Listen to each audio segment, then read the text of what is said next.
Hello everyone, this is Siddharth Patel. Welcome to Magnet Brains. इस video में हम हमारे फंडामेंटल राइट का आर्टिकल नंबर 22 और आर्टिकल नंबर 23 को बहुत अच्छे से समझेंगे। हम लोग unit 4 that is human rights in India cover up कर रहे हैं, जिसमें कि हमने बहुत सारे टॉपिक्स पे ऑलरेडी बात कर चुके हैं, लाइक ह्यूमन राइट्स क्या होते हैं, उसका हिस्टोरिकल कॉन्टेक्स्ट क्या है, इंटरनेशनल सिनेरियो के बारे में बात की, प्रियम्बल के बारे में बात की और बहुत सारे फंडामेंटल राइट्स के बारे में भी बात की है, लाइक आर्टिकल 13, 14, 15, 16, 17। फिर उसके बाद में हमने आर्टिकल नंबर 21, आर्टिकल 20, इन तमाम राइट्स के बारे में हमने बहुत डिटेल से समझा था।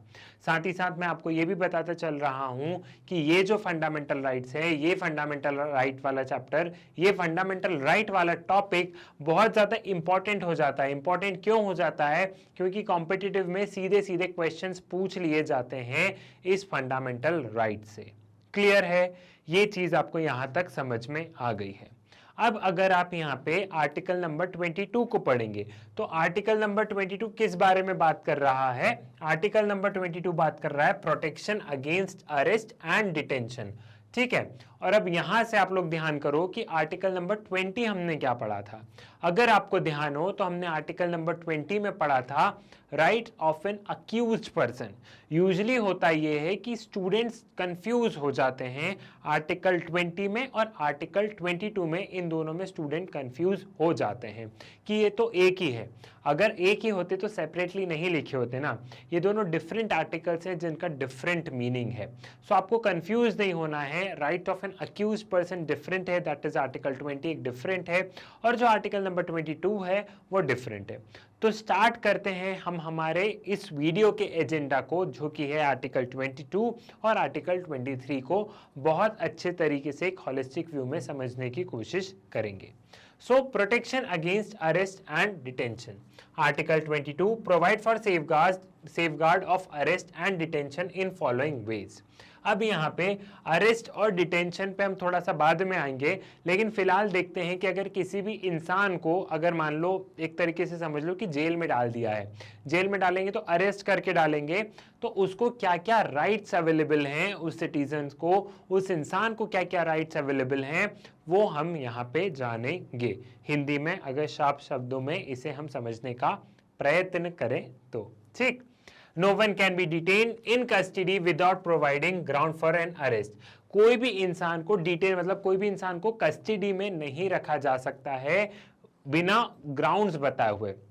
फॉर एग्जाम्पल, आप किसी भी पर्सन को, एक यहाँ पे पर्सन है ए को हमने क्या किया, ए को हमने डाल दिया है जेल में। अब जब हम ए को जेल में डाल रहे हैं तो हमें उसको अरेस्ट के ग्राउंड्स बताने पड़ेंगे कि भैया हमने तुमको किस बिहाफ में जेल में डाला है। ऐसा नहीं है कि मुंह उठाया पुलिस ने और किसी भी इंसान को पकड़ के जेल में डाल दिया और उसको रीजन ही नहीं बता रहे हैं। उसको पूरा रीजन बताया जाता है कि देखो भैया तुम्हारे ये गुनाह किया, इसकी या तो हमारे पास FIR है या हमें शक है कि तुमने ये गुनाह किया है, इसलिए अभी हम तुमको जेल में डाल रहे हैं। क्लियर?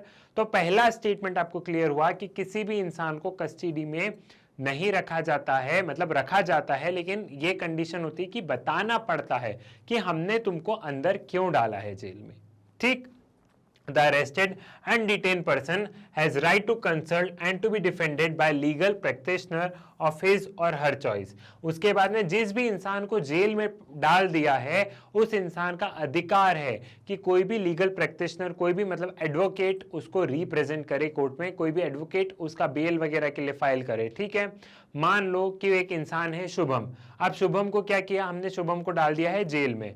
ठीक। अब शुभम को जेल में डाल दिया तो शुभम को लगेगा कि मेरे पास वकील होना चाहिए क्योंकि मुझे जेल के अंदर डाल दिया है।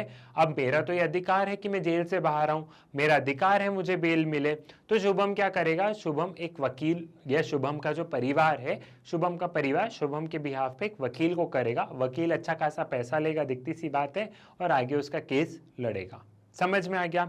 सो हमने यहाँ पे अभी तक क्या समझा? पहली बात तो आपको ग्राउंड ऑफ अरेस्ट बताना है कि उस इंसान को हमने जेल में क्यों डाला है। पहला पॉइंट ये हो गया। दूसरा पॉइंट ये हो गया है कि वो इंसान अपना वकील कर सकता है, वो इंसान अपना वकील अपनी इच्छा से कर सकता है। ठीक है, अपनी इच्छा से हायर कर सकता है। ठीक।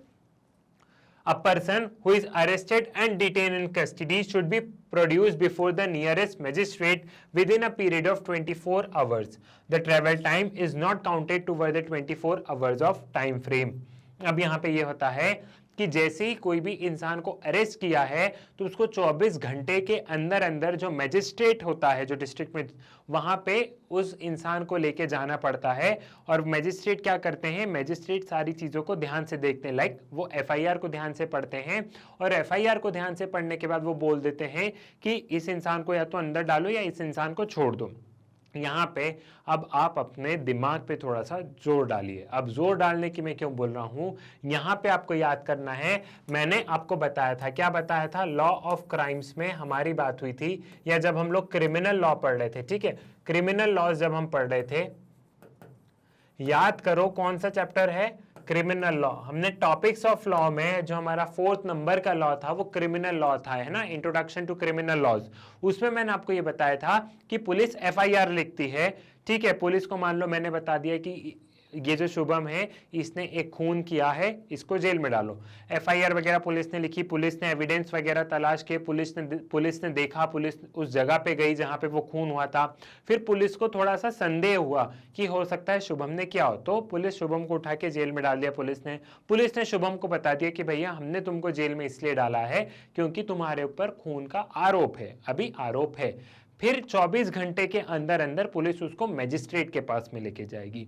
अब मैजिस्ट्रेट का यहाँ पे काम ये है कि मैजिस्ट्रेट वो एफआईआर को देखेंगे कि जो पुलिस ने बनाई है वो सही है या नहीं है। और मैंने आपको बताया था कि यहाँ पे जुडिशियल जो बॉडी होती है, जो मैजिस्ट्रेट है, उनके पास में ये पावर है, या तो मैजिस्ट्रेट उसी टाइम पे बोल दे कि शुभम को छोड़ दो, या मैजिस्ट्रेट ये भी बोल सकते हैं कि शुभम को भी अंदर डालो। अब कोर्ट में इसकी प्रोसीडिंग्स चालू होगी और फिर कोर्ट निर्णय लेगा, ठीक है। एक तरीके से देखा जाए तो यहाँ पे जो है हम एग्जीक्यूटिव पे भरोसा नहीं कर रही है जुडिशरी। एक तरीके से यहाँ पे हो ये रहा है कि आपको जेल में जिसने डाला वो एग्जीक्यूटिव विंग है, वो एग्जीक्यूटिव बॉडी है। लेकिन अब जेल में हो सकता है कई बार एग्जीक्यूटिव बॉडी बदला लेने के लिए डाल दे, किसी को भी पकड़ के डाल दे, लेकिन यहाँ पे वो एग्जीक्यूटिव बॉडी पे चेक कौन रख रहा है, एग्जीक्यूटिव बॉडी पे चेक रख रही है जुडिशरी, मतलब जुडिशियल विंग ध्यान रख रहा है। जो यहाँ पे जो मैजिस्ट्रेट है वो देख रहे हैं कि जो पुलिस ने जो अरेस्ट किया है वो सही किया या नहीं किया।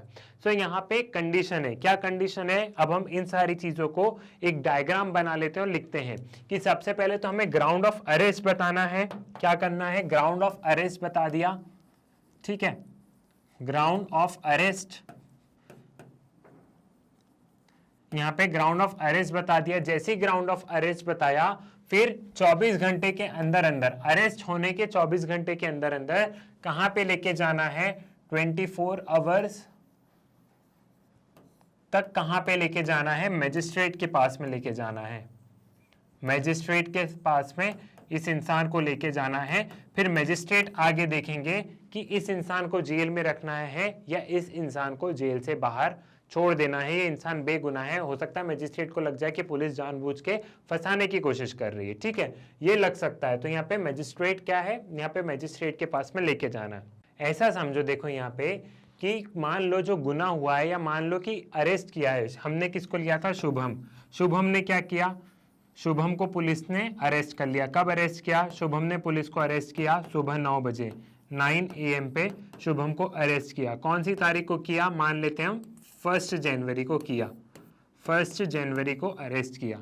अब इसको मैजिस्ट्रेट के पास में लेके जाना है, कब तक लेके जाना है, 2 जनवरी, 2 जनवरी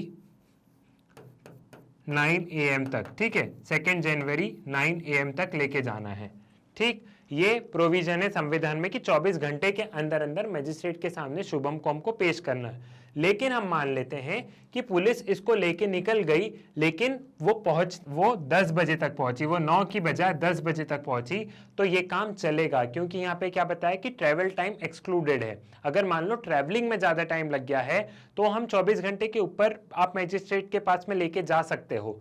लेकिन अगर एक ट्रैवलिंग टाइम ही एक एक्सेप्शन है, ट्रैवलिंग टाइम के अलावा अगर आप देखें तो 24 घंटे के अंदर अंदर आपको मैजिस्ट्रेट के पास में लेके जाना ही है जिस पर्सन को अरेस्ट किया गया है।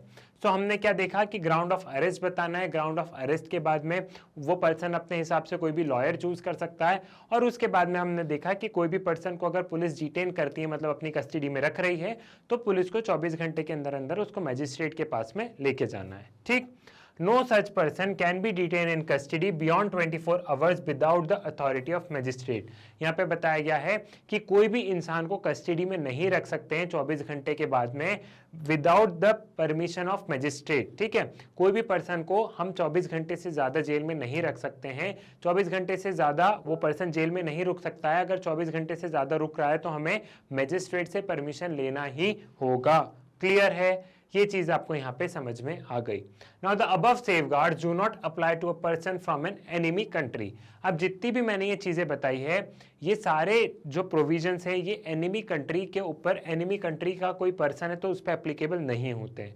अब एनिमी कंट्री का मतलब क्या है, मान लो अभी हमारा भारत और पाकिस्तान का युद्ध चल रहा है। ठीक है, सिचुएशन बनाते हैं, तो अगर पाकिस्तान के कोई नागरिक को हमारी पुलिस अरेस्ट कर रही है तो वो क्या हो गया, वो हो गया पर्सन फ्रॉम एनिमी कंट्री। ठीक है, तो उस पर्सन पे ये सारी चीजें लागू नहीं होंगी। अगर युद्ध का टाइम चल रहा है और हम भारत पाकिस्तान का युद्ध है और पाकिस्तान के किसी सिटीजन्स को इंडिया में अरेस्ट कर लिया है पुलिस ने, जेल में डाल दिया है, तो उस पे ये सारी चीजें लागू नहीं होती कि 24 घंटे के अंदर अंदर 24 घंटे के अंदर अंदर मजिस्ट्रेट को बताना है।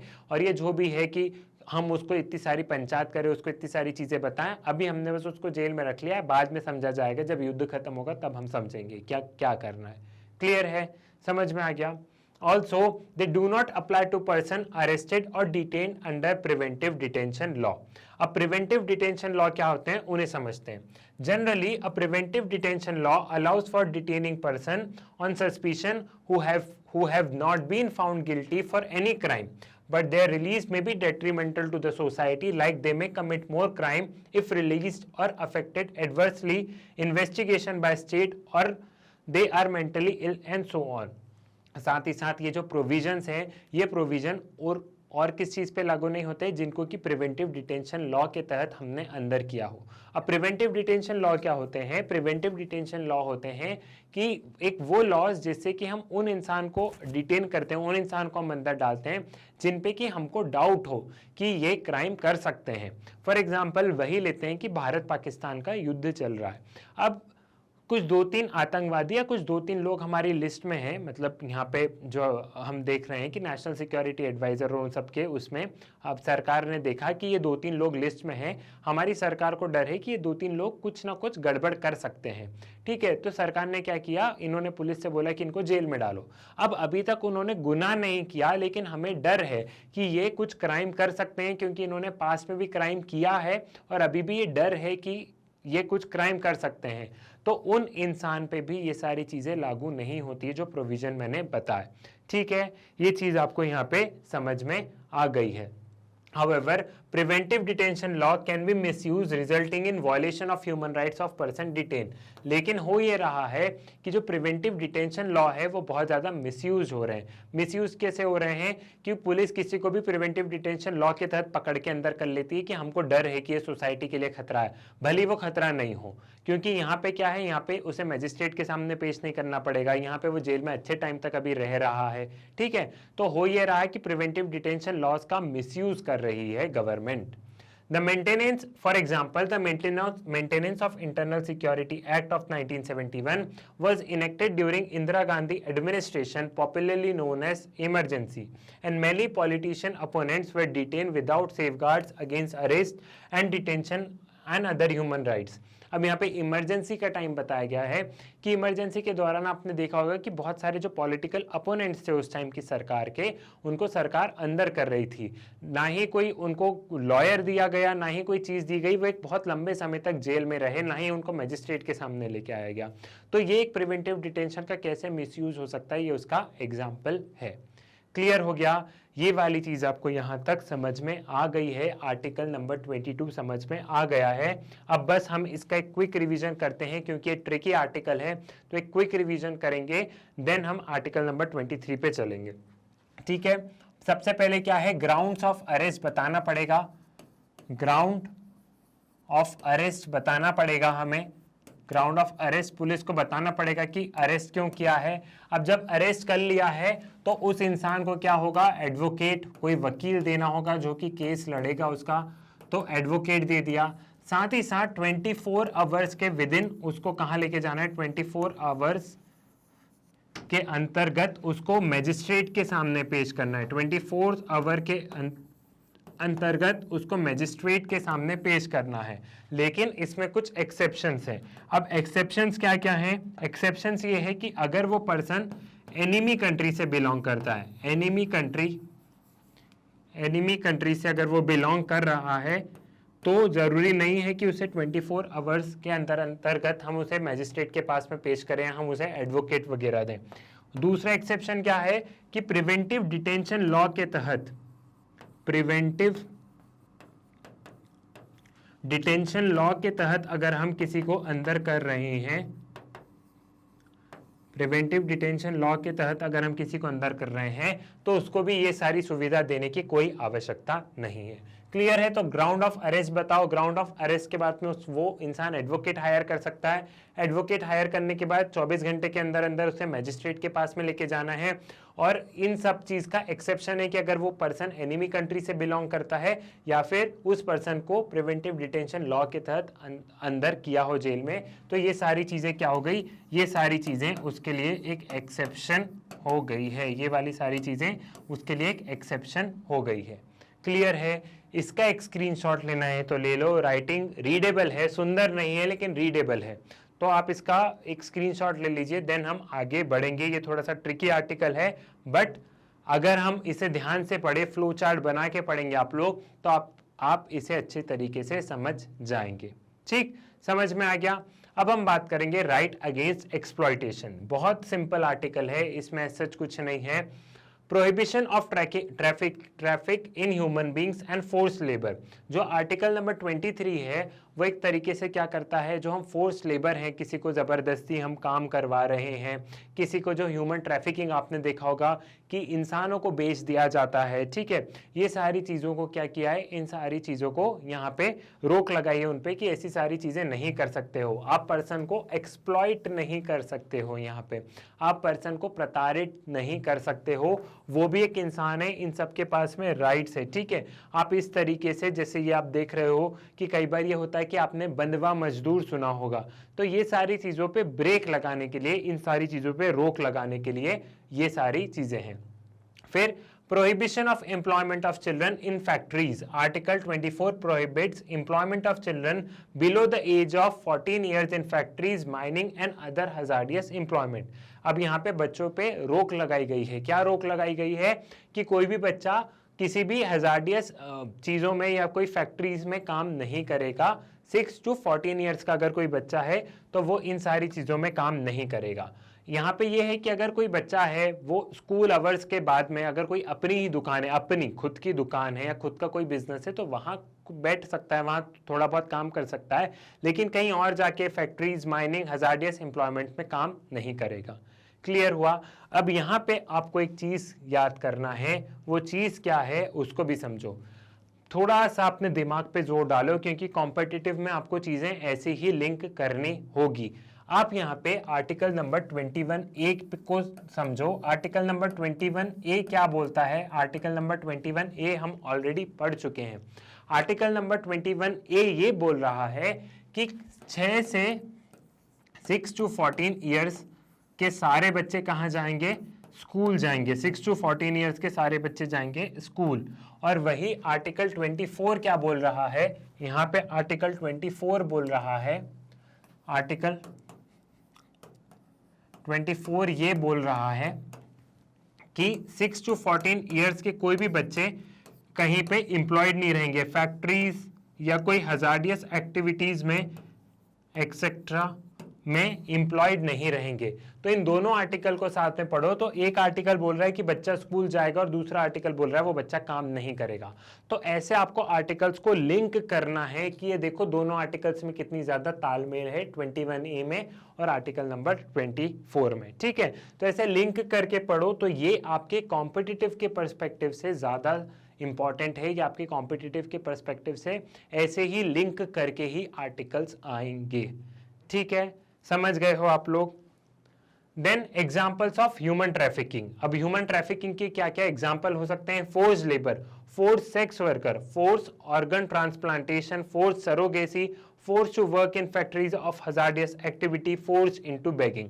आप देखते हो कि कई बच्चों को जानबूझ करके बेगिंग वाला जो है, मतलब जो आप बच्चों को रोड साइड देखते हो तो उन्हें जानबूझ करके ये सारे काम करवाए जाते हैं। फिर उसके बाद में बच्चों से फैक्ट्री में काम करवाया जाता है। देन सरोगेसी का आपने बहुत बार सुना होगा कि सरोगेसी एक तरीके से, खैर इंडिया में अब उस पर बहुत तरीके से रोक भी लगी है, ठीक है, कि सरोगेसी में ये होता है कि कुछ भी हम सबसे अच्छा कहें तो कोई भी हम देखें कि महिला जो गरीब परिवार से है उसको रुपए देके और एक तरीके से उसे उस बिजनेस में इंडल्ज किया जाता है ताकि वो आपने मिमी मूवी देखी होगी ना, तो मिमी मूवी में आपने ये सारी चीजें देखी होगी ना कि वहां पे कैसे एक महिला को रुपए देके और फिर वो एक बच्चा कंसीव करती है एंड देन वो उसके पेरेंट्स को, ओरिजिनल पेरेंट्स को दे देती है, ठीक है।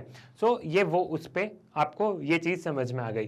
Then force organ transplantation, organs निकाल लेते हैं इसलिए, ठीक। देन फोर्स सेक्स वर्कर, ये भी एक अलग तरीके का ही बिजनेस है। यहाँ पे एक तरीके से इन सारी एक्टिविटीज में इंडल्ज किया जाता है, कभी जबरदस्ती तो कभी रुपए देके। देन फोर्स लेबर, किसी से जबरदस्ती बहुत सारा काम करवाना, ठीक है। सो ये सारी चीजें भी आप समझ गए होंगे, ठीक। सो एक तरीके से कि जो काम क्या है, उस काम का वो काम क्यों करवाना चाहते हैं और उस काम का पर्पस क्या है, क्यों खरीद रहे हैं। फॉर एग्जांपल अगर किसी को खरीद रहे हैं तो क्यों खरीद रहे हैं, उसको खरीद रहे हैं लेबर के लिए, उसको खरीद रहे हैं सरोगेसी के लिए, ठीक है। और ये 2-3 चीज मिलके ट्रैफिकिंग का होता है, ह्यूमन ट्रैफिकिंग होती है, ठीक। समझ में आ गया?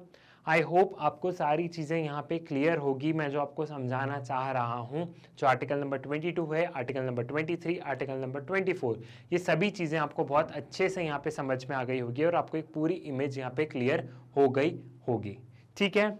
आई होप सारी चीज़ें अब आपको क्लियर है। इसी के साथ हमारा वीडियो होता है यहाँ पे समाप्त। नेक्स्ट वीडियो में हम नेक्स्ट फंडामेंटल राइट्स के बारे में डिस्कस करेंगे, जो कि ऑफकोर्स रिलीजन से रिलेटेड है, तो उसे हम और ध्यान से वहाँ पे समझेंगे। सो मैग्नेट ब्रेन्स की वीडियो आप लोग यूट्यूब से तो एक्सेस कर ही सकते हैं, बट बहुत बार ये होता है कि आपको यूट्यूब पे वीडियो नहीं मिल पाते हैं, तो उसका सोल्यूशन भी मैग्नेट ब्रेन्स लेके आया है। वो सोल्यूशन है मैग्नेट ब्रेन्स की वेबसाइट। मैग्नेट ब्रेन्स की वेबसाइट पे पहुंचने के लिए सिंपली आप लोग गूगल पे जाइए, गूगल पे आप magnetbrains.com लिख के सर्च पे क्लिक कीजिए। जैसे ही आप magnetbrains.com लिख के सर्च पर क्लिक करेंगे, कुछ इस तरीके का इंटरफेस आपको नजर आएगा, जिसमें नीचे एक्सप्लोर टॉप कोर्सेज दिया होगा। यहाँ पे क्लास केजी से लेके क्लास 12 तक मेंशन है, साथ ही साथ यहाँ पे एक्स्ट्रा लर्निंग और एनसीईआरटी एग्जाम्पलर 6 to 12 भी अवेलेबल है। एक्स्ट्रा लर्निंग में इट्स ऑल लीगल सीरीज करके कुछ सीरीज बनाई गई आप लोगों के लिए, जिससे कि आप अपना लीगल नॉलेज इनहेंस कर सकते हैं। तो एक बार एक्स्ट्रा लर्निंग में जाके आप इट्स ऑल लीगल सीरीज को भी देखिए। सपोज कीजिए कि आप यहाँ पे क्लास 12 पर क्लिक करते हैं, तो जैसे ही आप क्लास 12 पर क्लिक करेंगे, क्लास उसके बाद में कुछ इस तरीके का आपको इंटरफेस नजर आएगा, इस तरीके की स्क्रीन आपको नजर आएगी।